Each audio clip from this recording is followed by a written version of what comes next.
magsimula? Good job. Actually, dalawang test run namin. You like cooking? I like cars. Yes.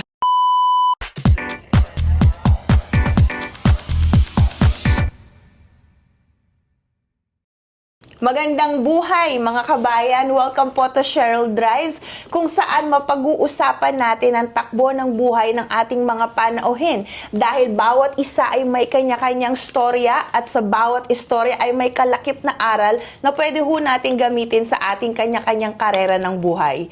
And for today's very first episode, I want to introduce one of my closest friends at mga iniidolo ko rin ho when it comes to social media. Ipapakilala ko na po sa inyo, Paring Jess. Ayan, hello po sa Cheryl Drives episode. Well, maraming salamat sa pag-imbita sa akin na isang karangalan na makakwentuhan at ma-share yung mga story behind my journey. Perfect. Ayun. Ano ba yung mga topic natin ngayong araw? Marami tayong topic. Pero, syempre, ang pinakamagandang simula dyan Yun. is yung tanong kung paano ka ba nagsimula? Paano ako nagsimula sa pagiging content creator? Yes. Paano ba ako nagsimula? Wait lang Paano magsimula? Paano ka ba nagsimula? Paano So mo ba yun, nagsimula ako, actually parang ano lang for fun. Hindi talaga ako seryoso eh. Kasi back then, during pandemic, mahilig ako magluto. Tapos I see, yes. every time na nagluluto ako, nagbibideo-video lang ako. Wala lang, hindi ako vlog, hindi ko iniisip na vlog yun. Parang just to collect memories lang. And then, tapos nakita ko yung ibang tao, parang parang may earnings pala yung konti sa ano. Oh, I So see. parang sabi ko why not na i-pursue parang at least on the side din tapos Yes. Masaya ka na, kumikita ka pa. Kaya nga eh. So yun, gano'n lang ako nag-video tapos hindi ko alam kung saan patutungo. Basta ginawa ko lang ng ginawa. And then, years pass forward, Oo. ito na tayo, right? Yes. I see. Well, I think, like I said, may kanya-kanya tayong karera, right? Well, I guess with you, ang mainstream mo talaga is like vlogging. Ako naman, napunta din ako dito sa car industry, right? So, paano ako nagsimula? I started as a receptionist. And then I guess now, I'm here. And one thing na pinagkatulad natin is like, I found something that I really like to do. You like cooking? I like cars. Yes. So, it just end up na, yun, parehas lang tayong kumita dun sa something na gusto natin at we love to do. Yeah. Okay? Matanong ko lang sa'yo, dahil ikaw is like one of like, para sa akin you're one of like those content creators, vlog influencer, social media influencer na may tumitingala sa'yo, tol. Pero I know, ngayon na may tumitingin sa'yo, ikaw mismo, meron ka ding mga content creators na iniidolo. Oo, Sino sila? Meron. Especially yung mga content creator na nagbibigay ng ng mga motivation sa buhay, inspirational. Yes. Yun yung mga gusto kong pinapanood eh. So parang na-inspire din ako sa mga ginagawa nila eh. Lalo na yung mga kwento na kinukwento nila sa mga vlog.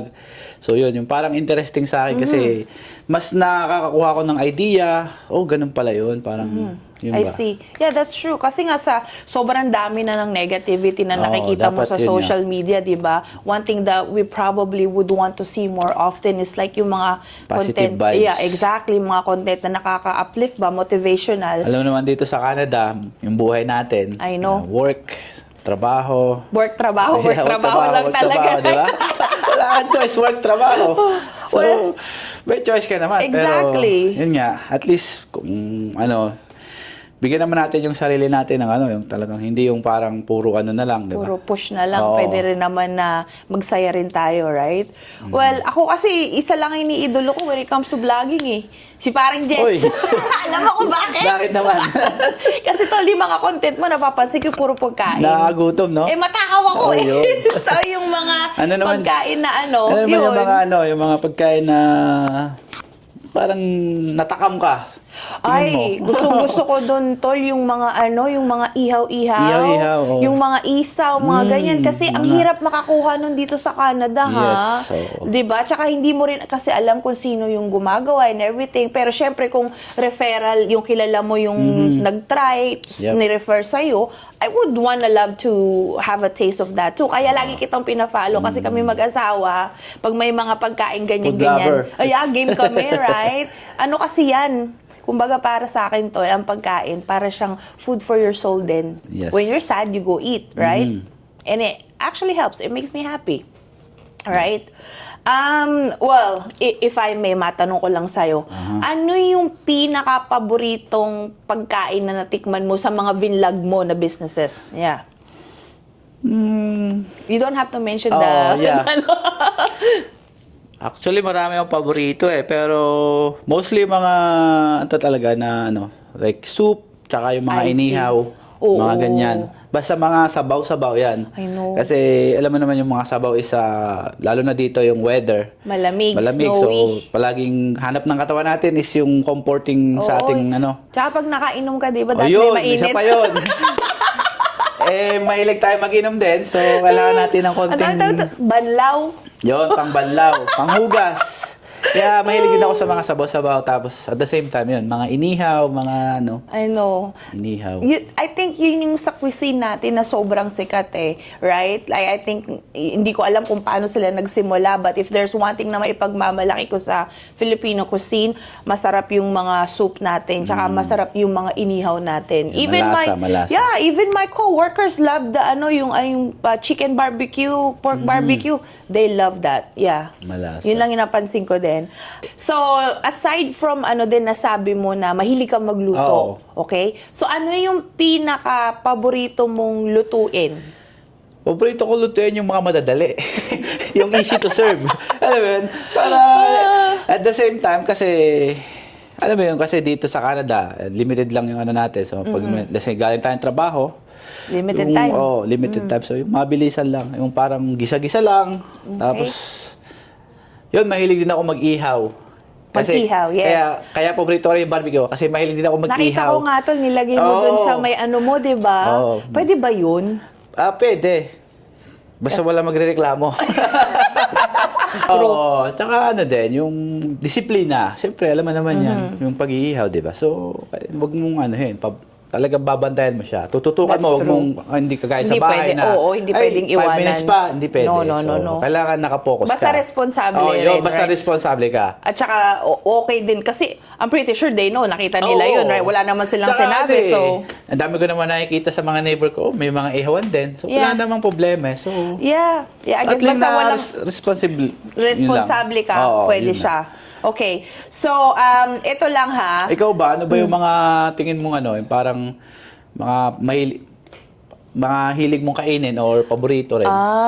Actually, it's funny kasi hindi naman talaga ako marunong magluto. Tagakain ka Marunong lang. lang akong kumain. Okay. But one thing I'm gonna say is a little bit off topic. Yung asawa ko, di ba, nung nag-asawa kasi ako, 25 ako, right? 25. And then, I really don't know how to do things like, luto, whatever, hindi. Pero since nag-asawa na ako ng 25, I have a job now. I gotta feed him, right? And for the last, first, second year that we're, together, sabi niya, masarap daw yung luto ko. Sige naman ako, luto ako ng luta. And then, few years later, nagkainuman, nagkabukingan. Sabi ng asawa ko, alam mo ba, si Cheryl, nung naging asawa ko yan, di nga marunong magsaingan. Hindi pa marunong magluto. Sabi ko, but you were saying to me na masarap yung luto ko. Sabi niya, I was just telling that. Kasi pag hindi ko ginawa yun, baka hindi ka na hindi ka na Magugutom magluto. siya. Hindi ka na magluto. Oo. Pero sabi niya, pero kita mo naman ngayon, marunong ka na magluto. So, that was just like my funny story when it comes to Okay. cooking. Nice. Cheryl stories. Yes. Let's go to that topic, right? So, kwento ko lang din kung paano tayo to nagkakilala. Ayun. Naalala ko yun Di ba? Oo. Actually, hindi naman talaga ako yung kakilala mo. Yung dalawang kapatid ko. Hindi, yung kapatid mo si Andrew. Si Katrabaho Andrew. siya. Sa isang recycling company.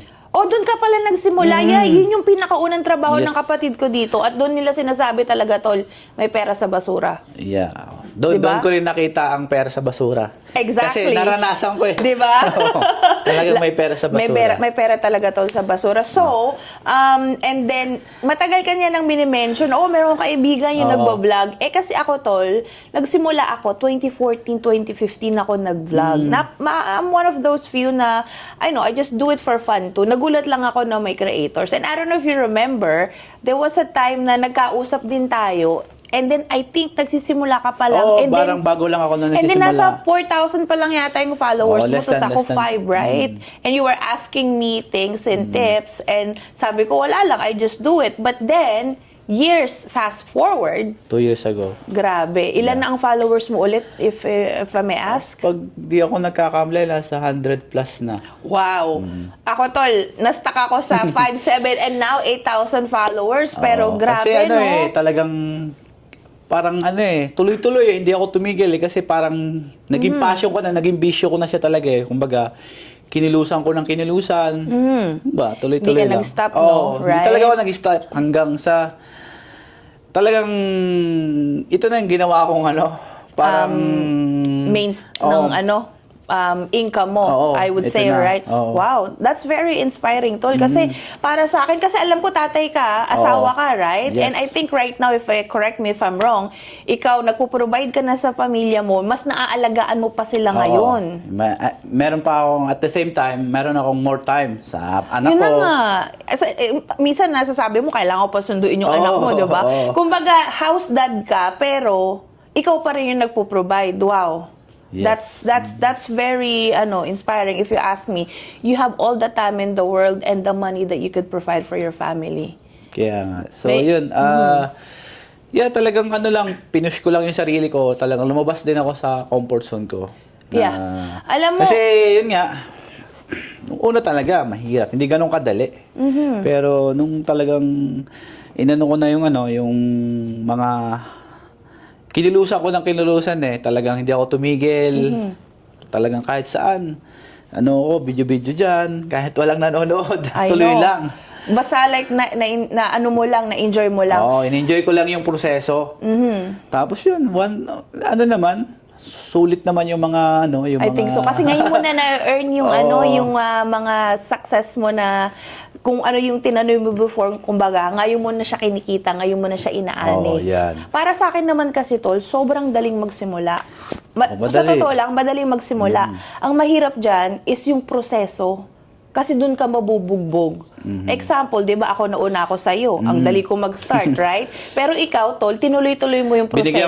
binigyan ko ng time talaga. Pinaglaanan Yun ko na ng nga. oras. So, it doesn't matter kung kailan ka magsimula. You could be starting before, Yeah. you could be starting now, but what's more important is kung paano mo dinadaanan yung proseso kasi dun mo malalaman kung ano yung Doon ka magiging reward mo. matututo. Doon mo malalaman kung ano talaga yung gusto mong parang gawin. Kasi nung nagsisimula ka, hindi mo pa rin naman for sure, hindi mo rin alam kung ano yung gagawin mo.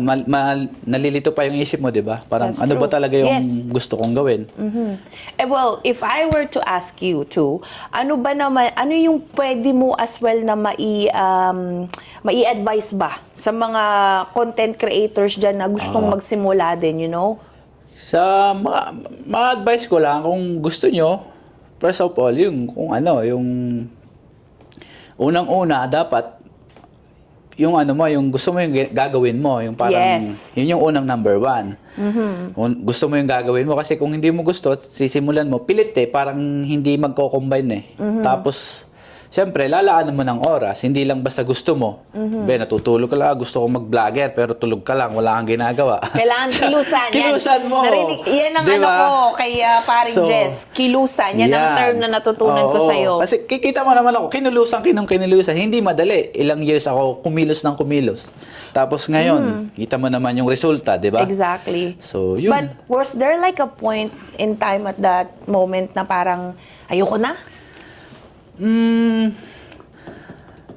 Parang yung mga first ko, kasi na-reject ako sa mga dati. Which Sa mga, Nung lumabas na kasi ako sa sa pagbablog ko sa outside ng bahay, kasi Oo. dati sa bahay. Tapos lumabas na ako sa bahay, outside na siya. Parang mga na-reject ako so few times na sa mga ibang restaurant na Oh. kasi wala You sino tried ka to ba? approach. Oo, Yes, I diba? see, I understand. So, next time na lang, mga ganon. Okay, so Parang sa yun ang parang sabi ko, sige, ito yung magiging ko na parang mas gagaling ako pa, mas so instead na negative down, impact, mas tinake ko yun as a positive na okay, mas sige. kinilusan mo. Oo, talagang mas dinoble ko yung sipag ko 3 beses, 4 na beses kung mas kinilusan ng I know. kinilusan. And then now, Ayun. sila na yung lumalapit Oo, sa iyo, yun. right? Oo. Wow, that's so Yun, hindi ko makakalimutan yun. We Na-reject have to, ako sa oo. mga na nag-approach. Ako mismo yung nag-approach and then sabi nila, next time na lang, parang next gano'n. time na lang, right? Ano So I naman? guess that's one thing na kailangan matutunan din natin na Oo. minsan just because na-reject ka, don't think of Yeah. it as a moment Hindi na to doon yung stop. katapusan ng No. ng mo. If kumbaga. anything, that might be a push for yourself. Like you will prove not to them, Oo. but to yourself Yes. that I could be more. 'Di ba? Kasi ikaw lang naman tol talaga makakapagsabi kung Oo. ano yung mga kaya mong gawin, 'di ba? At saka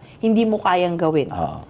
Right? Hindi yung ibang tao. So, take away ko lang sa tol sa pag-usapan natin today. Una maraming salamat kasi pinagbigyan mo ko. Isang karangalan din na maimbita Thank sa you, Cheryl Drives. Cheryl Drives. Yes. Kasi nga naniniwala ko, tol, kanya-kanyang tao, may kanya-kanya talagang storya yan, Oo, right? tama. It could be good, it could be bad, and story, right? The good thing is like yours, right? Marami tayong pwedeng sabihin na from humble beginnings to where you are right now, or like pwede rin naman may ibang tao na medyo masama yung nangyari sa buhay nila, but that could also serve as a lesson Yes.